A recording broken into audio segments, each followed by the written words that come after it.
Papa. Yeah, that okropon ase. Ma who say she be bana first of all, ma mimi sao after a primary see. Menim when you dey chie kakra, would you say enoma air to di wo MPP mu say? Mama ma tie for nyina chia no pe. Ne wajma e force so. Etwade ampo asesa de achie. Sure. Sa pepe New Patriotic Party ye call presidential primaries. Na Ghana nyina ni wiase nyina dia dance se yetimi aye amana efe. Yakoyi Dr. Mahmoud Bawumia. No so nkyere se nine na aka no. Won sebe nkugu da bi nkunimpie ni ye nyina nkunimpie. Na se utie flag bearer ose oni obi biara be ye adwuma said the sefata. If you say a New Patriotic Party deserves a better stand than now. Ye hia se be nyina so foforo e chen de we. Enti makoma atomi. The aka and say obi odi ya obi a ana obi bibi ha no ye benya abotre ne atena se ne akasa na asumdue afa no ntoma pefra. Mate say mo abato nhyehyɛ no eba so dendende na membership registration shase 1st of March na edi akwa but na me hwem kakra from general secretary ni presentation no ekowie say no ebeye bottom top approach rather say ebeto aba na free ase ho de akosoro nti from polling station de ba ko national saa nhyehyɛ we edenti na uzu sa manyoku no mutu sa na mo no because mo ye top bottom and if you say nkasa na be ko ba bia sa pepe na tie ampa ye top to bottom na so butie ye a ebra ye da ye biannual conference no ana annual general conference no benedi to ja a presidential and ye no top to bottom and I shall see free presidential. Now we are you better come back to the normal convention. You talk about from polling station, you buy electoral area, now you buy constituency, you buy regional and Tanya national.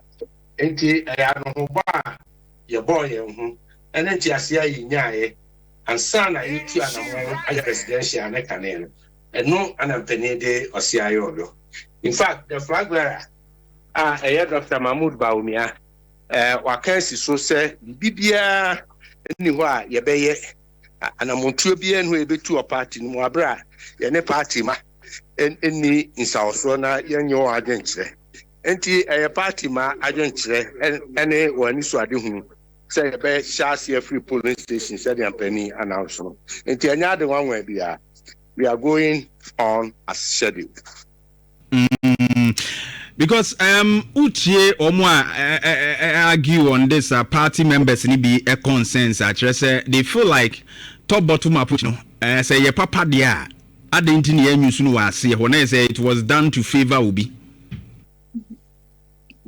Well the obeka say bia na adwenkyere na onia na entitled to na adwenkyere but in generality no na yenyina agi tum say senior na presidential no primaries in a generative heat. Sabe kasa bebrebe ne watimi wa community.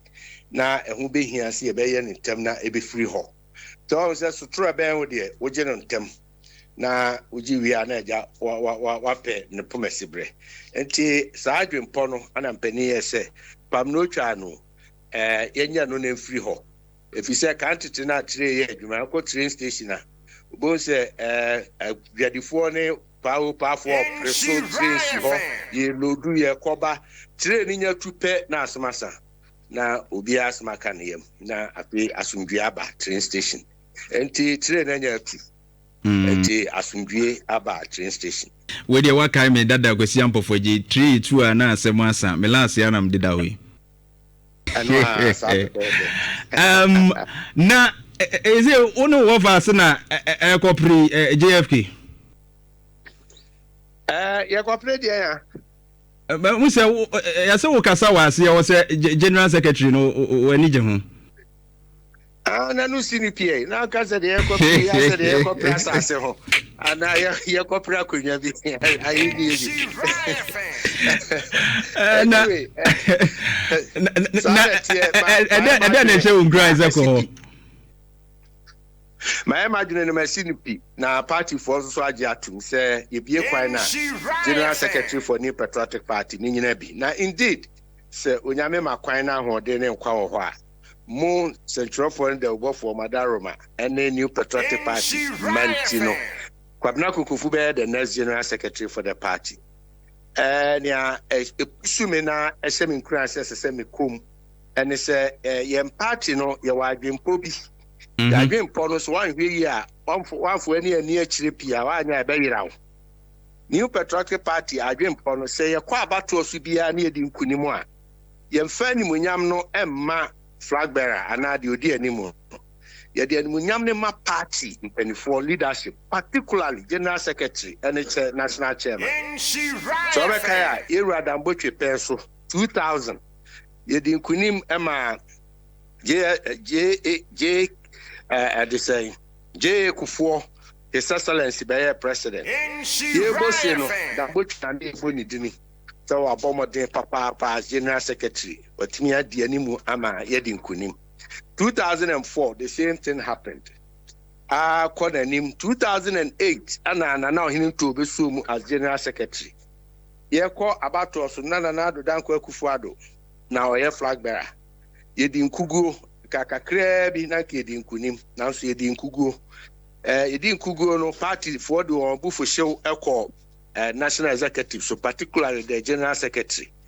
And to Mirikako, Kumasi, according to the you could reano and Penny Kasa and I know him to a manati as ye, so I'm modding into party near family view. Yadema, Irasa John.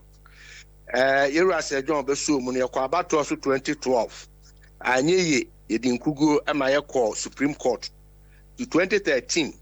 Na Supreme Court san butia edi Mirika Court tamale se yakodwene ye ho ye call ye no Yewura John be ka brofo nim bia se yensan fa party ni man party si there bi wadi nkuguo no de no wadi nkuguo eno ti ye gifri ni sem de ma engineer Kwabena Japan ene chairman Polafoko Besum enfifiri ho ana nsem baaye eno ti John Boadu ana oye organizer national Obey acting general secretary and Ira Freddy Bray.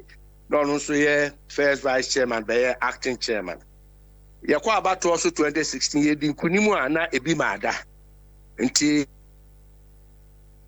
ama John Boadu. Ho na ebi no kan say, "Hey, Ira John Boadu, we wa adwen kese wa bomodin." Enu nti yakwa Kokofu dua obesere ye no yesan the party ni man biu. Emma Osa General Secretary, Papa substantive. The no na ye call about 2020. Ye call ye no, and Koye said ye pe, though ye didn't kunim dear, but very slim. Until ye call by and say, ye call Accra Sports Stadium. John Boadu be Brofubia with him as General Secretary. Party nisi there be say ye 169 seats. Now presidential ye 53%.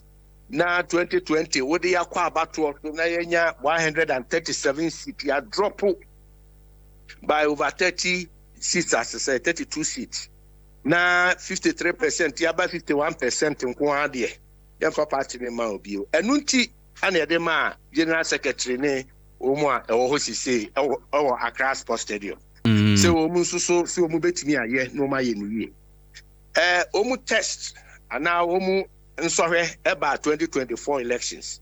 From 137 seats, Yaba Bafomo Abidru 87 seats. 87 seats in Abidru. No. From 51% presidential, about 41% presidential. Enti a dead DPFA say, party na drink ma candidate dano, and nunti, before war party, no fama won't be. That is not the convention. It is young farmer won't be there, and you're not general secretary, Robert Dampine. Now, se bedam pan so dia na nya obi hunu akeke. This time ye pe wo an wo mu experience na wo matured thinking. It mean this party mu ye man ye. ye pe won a aye bi pen na omunim senia ye no ye pe omu a omunim party na bakwasem na omu wa hoden omu wo parliamentary experience na ye the party na hye wonsa enu nti wo hwe we nu nyina mpani bi say Kwabna, you tick all the boxes. If you say, you free tete, you say why a polling station chairman, Ewa Bantama, why a electoral area coordinator, Ewa Bantama, why a 2-term Bantama chairman, why a assembly member, government appointee or KMA, finance and administration committee chairman, why a finance committee chairman, Ashanti region, why a elections committee secretary, Ashanti region. Why Ashanti Regional Reconciliation Committee Secretary? Why a communicator for the party at the national level and the regional level for the past 25 years? Why a CEO or Environmental Protection Agency? Unyuma ye bede dia, I'm saying you know, Abra Public Accounts Committee Tenase or Parliament. The science in your GD who international exposure unim day. Na afe eba humesian so a why be papa for a man to hold 10 university degrees, tertiary degrees in the NHS why enunti kekan ho how many degrees? Me wo BSc Natural Resources Management. Me wo MSc Natural Resources Management. Me wo LLB Bachelor of Laws degree. Me wo BL Barrister at Law. Me wo LLM Master of Laws Oil and Gas Law. Me wo another LLM. Me graduated this year. I know ye Master of Laws National Security Law and Practice. Me wo MSc Defense and International Politics. Me wo LLD Doctorate in Law Honoris Causa. Me wo Master Class Certificate in Leadership and Management. Me wo PhD Environmental Science. Me a climate expert and diplomat. It's a bad educational background there. I don't know who will come near. No cremun so the ababubo nyina sebe krata letters. Nia esum book ese say unyame bedum efie nyansa ene ahobrase. Now this are school nimdie ebeto ho na de beye adwuma de aboa oman ene amanfo. Se usua homa se de ya wo degrees dodo se na uni fie nyansa wo de bebata ho a enkuduru ba bia. Asem na no waka no. Ena nka mbebisa wa waka no. If you nyansa no hia ene Ghana fo hunimde sa pepepe amayo sem hunimde so abusuasem hunimde nyina abakwasem ene amamre hunimde na nanom hemfo ti se me makoye sante hene sama hene bai na me ye disi aprekupe rejeze minim abakwasem. Sure. Minim asante mining hini nini mia. Wonim sa asante mighty any kokofu. Sure. Enunti tinia ya oya mrento ani akancho so kokofu wa grow. So ena sabe ya maame sante hema kwa kurai. Kokofu hema ona deputy asante hema ona say oya acting asante hema. Yeah. Anti kwamna kokofu no bonu amuni ye pe asemwa ofana wrapping up on that no that aspect no edien na ufin say yen sachiraya wo de ba ebeboa as a general secretary for the MPP and sachirabe mienu bi a uhuni say ya iconic wo no de bre MPP and such any day no discipline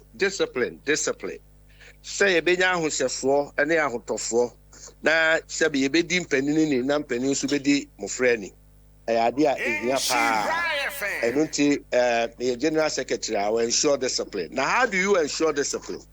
Obe ensure discipline wabra wankasa unsu di uhuni papa na sebe previous uyi ultimedo na agina ultimedo na si ho na asem ne ba waka ne se de tie pepepe na nipa nya gidie sonko ewo mu ɛno nti no sɛnea ɛte biara no me wɔ saa nimdeɛ no ana me wɔ ahotɔsoɔ no mede bɛboa discipline afei nso there will be a proper database registration for the party. Party need database.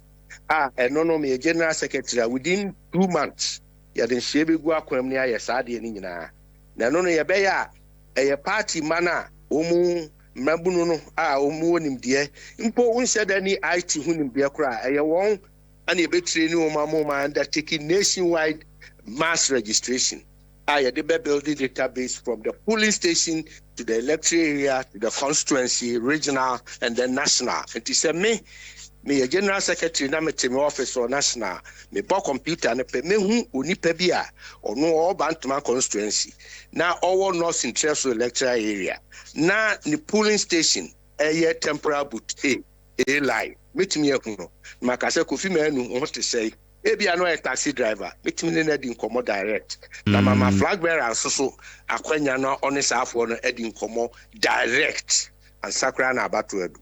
Wow, that's innovative. But you're moving away from that to NPP.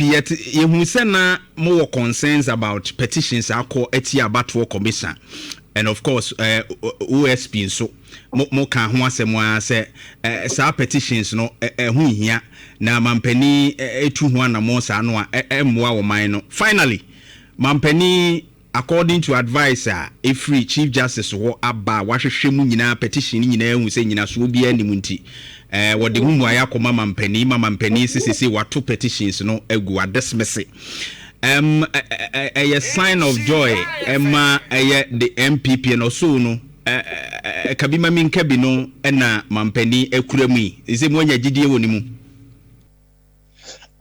mama kansi su bia se yemu bia ni ho ayo memo yebetumi ayi bibidi akwati Constitution of the Republic of Ghana. Yinina ye subject to the Constitution of the Republic of Ghana. The science bibidi we are guided by the Constitution. And it is Chief Justice and the Supreme Court have been guided by the tenets of the Constitution. Now and it is naba. Now, President, apart from say obetienia Constitution naka, it has been interpreted by the Supreme Court, the Chief Justice, and then penny for there. Then so be it. Ode abasobobo obia enye nemum Ghana democracy ana yeshemu kena na akonanim. Se wa anye ne sa na ode wope se me na yato aba ma me wa ba mu. Metimi aye de metebia Ghana for yaye komu aye hwew the omina sumdue is very paramount oba bem na the omina sumdue to chacha na Nhyira na basabasa ye bia ba omina mu you will be held responsible enunti democracy na edi nkunim I would love say yakwa yanim no ye nyina so ebenya gidie kese e wo judiciary no mu. It's not me free judiciary no me lawyer no. Me were a very soft spot. Yeah. A friend said the judicial system. Kopim say aban beko aban beba. Ye beto aba parliamentarians besesa. Ye beto aba executive besesa. But judiciary there utim. Everything say ye nya a regime ma judiciary no at all times. Na judiciary no eye ne nyuma se ne sefata onhwe benkum hwe nifa na ebeboa oman ne kankwa so be it. It's a victory for democracy. It's a victory for adebia eye ema oman. But we know Emma eye ohwe accusations ni ade ne attacks e call Nhyira Bafuboni so as a chief justice no especially from the minority leader and other people within the MPP thinking that unfair and of course omobenya injustice near the adeno. Now ebema sign of relief ama confidence no abasro. See ebetumi aka say Bafuboni is a man to be trusted. Honestly, me as a person, as an individual, me will trust Chief Justice Bafuboni Dada. because I've known him. Okay. The names of Brian also, my surname, Sabe, and Luciana Casa. For a long time, I knew what you deal with him. He's ready to have an identity. At the point, if you move it, then you're working, say, minority leader, no, maybe no. Now, almost doubt to be a woman more, and I almost doubt to obey and prepare. This is a test case. Until South Portland and say, question the farmer. Since here, where you quit, Gideon about now, and since I've been paying for with me a year. But now the origin did that. Stop a baby. It was minimum. Right. Also, so a Kia Kakra. Papa, me Kokofu, I'm a room never done it. Any more? Aha, what's three man council now? Whatever. What's like bar not like in the sewer. And the sister will come to be Jacopan. Papa, like a trap for the mother, Papa, to let I know. Now, what in Kakra? Nhyira fan. And I have a papa for you, dog, who look at Kaka. It's going to be an inch, really, who works upon the other solicitor. The papa so a Juma, Ghana Cocoa Marketing Board. Or I did have the original the book, Skipper Pra. Or 50,000 bonus. A project. Now, or 2 years, Juma. Or new US 3 years, Juma. If you may be papa there, we put once and be what the way, what does it say? There's a audio Kion, the 12 room. Now, Kokofu scholarship. CMB scholarship, never in secondary school. Oh, Master High School. Oh, wonderful. Tell me, I'm granted. Yeah. Where do you create branch? Now, Mammy Missao. Coco and Sensemia Kunina, Minimisa Wate.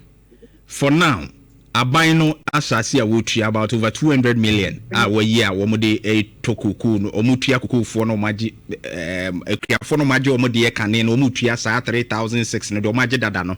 And going forward, the Omobet, the Ombebabeton, the later Nujinabe 2,587 na ye Kamo Asemno. Osha Wenu Ninani Adia.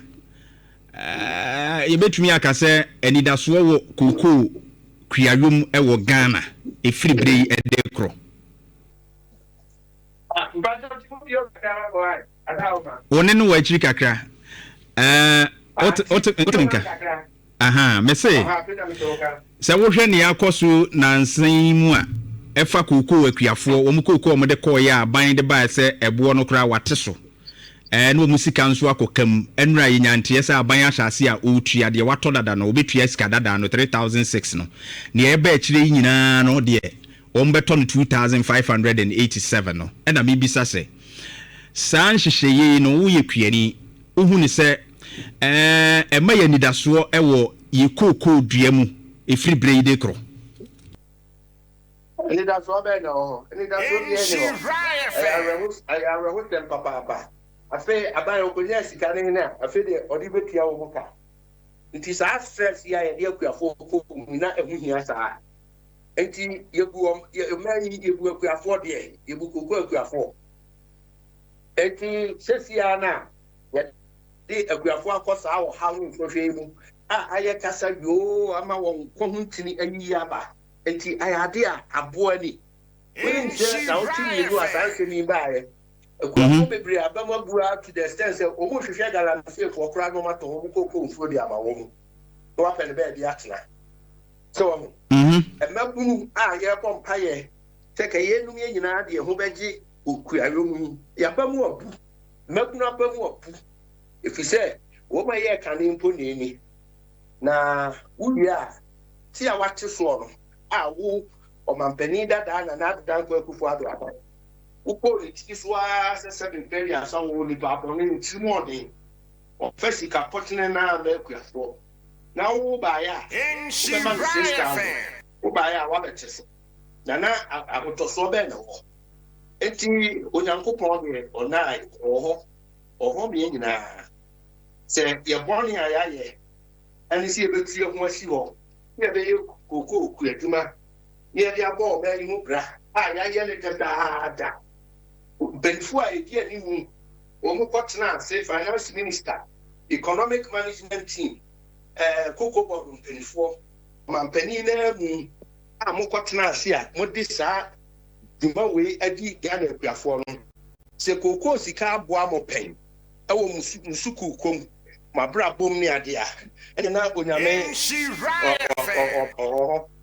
so, anyhow, I would dear buying, and now we are begging my sister.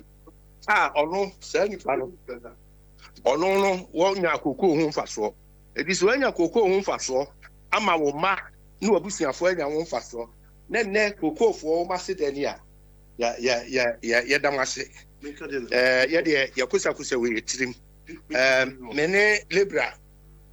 mene lebra ayi batuo kasa nansa ne nɛ na deɛ wɔka ne sɛ master mo deɛ munya abotrɛ yana ya to abane ma wo mu ebere nu dura yinim ne ebeye so enu ti me hye akuafo nyina nkuran se me sremo mamu hwe ne aban ede ye mo ene ye nyina na mo mamu bumfu ema ku adwuma no koko adwuma no ye nto na saraw mo foma ne to emre bi de kufo excellency ba aban mu na koko industry na gukura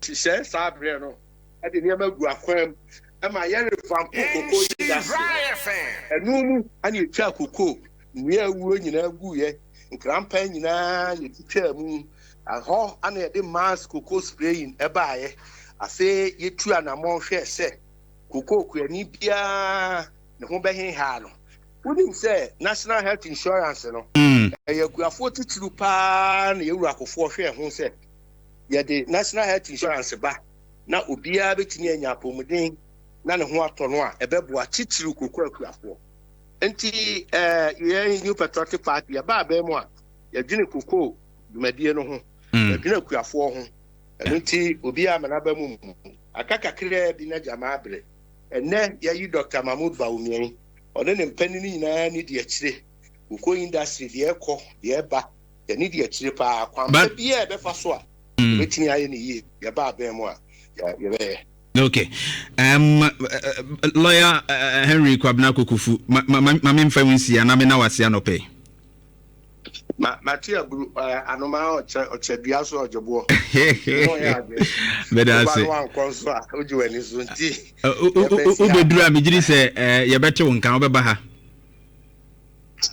me badodo man friend kra me ba mate mehuanim right Dr. Henry Kwabena Kokofu and Arteninka, former EPA boss and of course aspiring general secretary for the MPP. My lawyer